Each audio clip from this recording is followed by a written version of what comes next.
ఇవ్వండి, పాలు తాగను అంటే రిటర్న్ చేసేయండి.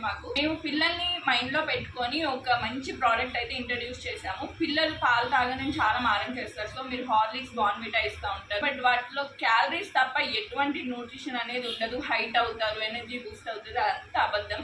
సో దాంట్లో అయితే ఏం న్యూట్రిషన్ ఉండదు, ఫుల్ క్యాలరీస్ తప్ప ఏమి ఉండవు. పిల్లల కోసం రాగి chocolate milk mix, beetroot milk mix అనేది స్టార్ట్ చేసామండి. సో ప్రోడక్ట్ అయితే సూపర్ హిట్. సో పెట్టిన స్టార్టింగ్ ఫ్యూ డేస్లోనే ఫుల్ ఆర్డర్స్ వచ్చాయి. స్టోర్లో కూడా చాలా మంచి రెస్పాన్స్ వచ్చింది. సో ఇదైతే బీట్రూట్ మిల్క్ మిక్స్ అండి. బీట్రూట్, డ్రై ఫ్రూట్స్ అనేవి మెయిన్ ఇంగ్రీడియంట్స్ దీంట్లో. అండ్ కమింగ్ టు రాగి చాక్లెట్ మిల్క్ మిక్స్, దీంట్లో స్ప్రౌటెడ్ రాగి మెయిన్ ఇంగ్రీడియంట్, డ్రై ఫ్రూట్స్ కూడా. సో రెండు కూడా చాలా యమ్మీగా ఉంటాయి. మీ పిల్లలకి ఇవ్వండి, పాలు తాగను అంటే రిటర్న్ చేసేయండి. సో అంత బాగుంటాయి, నో డౌట్.